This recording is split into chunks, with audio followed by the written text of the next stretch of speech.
Welcome. This guide is built specifically for you, senior management, board members, and investors. We're going to dive into the mandatory AI literacy requirements under the EU's new AI Act and what they really mean for corporate governance and strategy.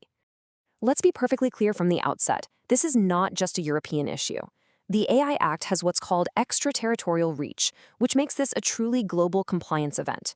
It doesn't matter where your company is based. If your AI's output is used inside the EU, this act applies to you. So, here's our roadmap for this guide. We'll start with that global scope.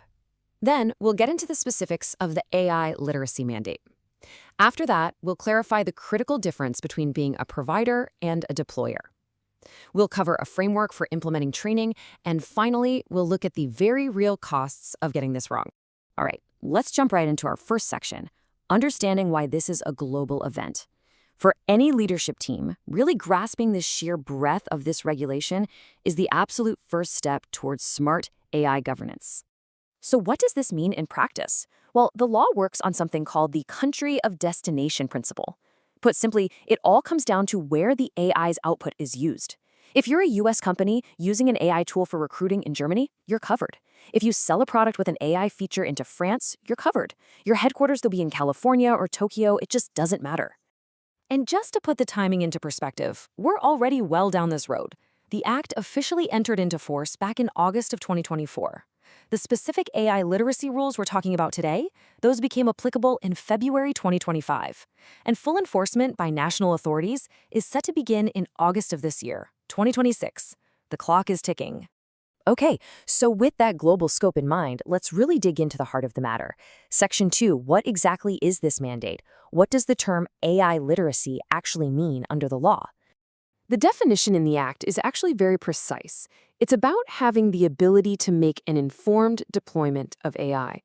And notice the balance here.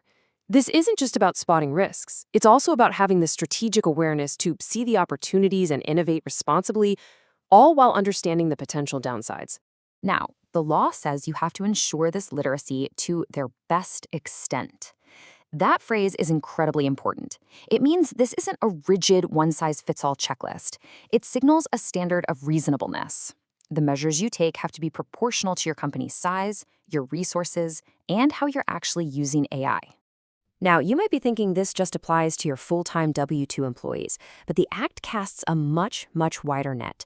The term staff covers employees, sure, but also freelancers and interns. It extends to other persons, think contractors and key service providers, and depending on the context, this could even loop in your clients.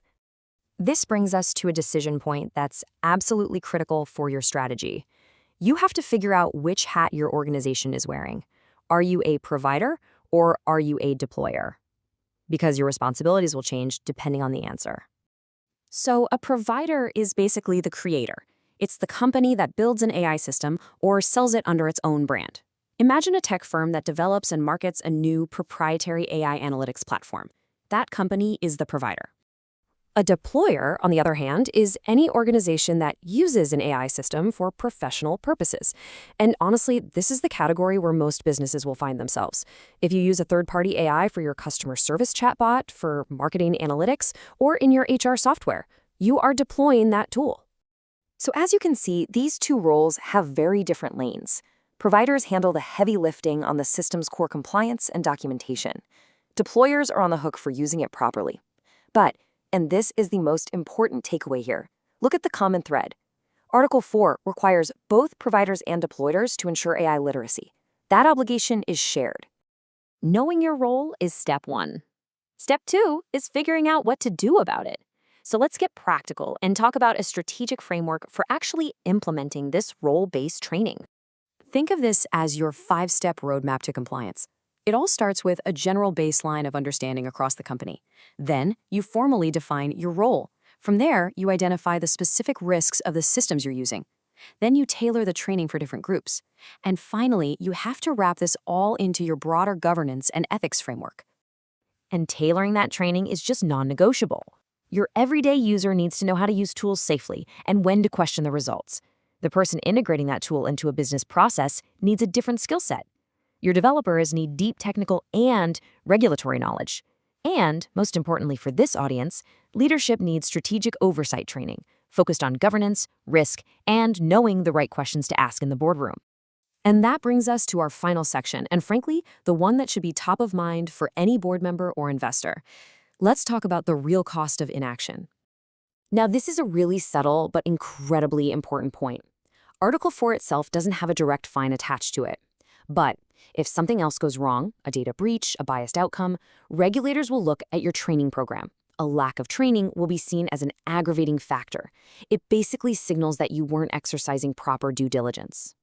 And the penalties for those other breaches, they are severe. The Act uses a tiered system, with the highest fines for using prohibited AI, followed by non-compliance for high-risk systems. Even just providing incorrect information to regulators can cost you dearly. For the most serious violations, we're talking about fines of up to 35 million euros. That's a number that can materially impact any organization. But here's the real kicker. The fines are the greater of that fixed amount, or a percentage of your global annual turnover. For a large multinational, that 7% could be orders of magnitude higher than 35 million euros. We could easily be talking about fines in the hundreds of millions or even more. Now, it's absolutely essential that we state this clearly. This guide provides information, but it is not legal advice. Every organization's situation is unique. You must consult with qualified legal counsel to understand your specific risks and obligations under this law. So let's bring this all home. Under the EU AI Act, AI literacy is no longer just a nice-to-have technical skill. It has been elevated to a fundamental part of corporate governance and fiduciary duty.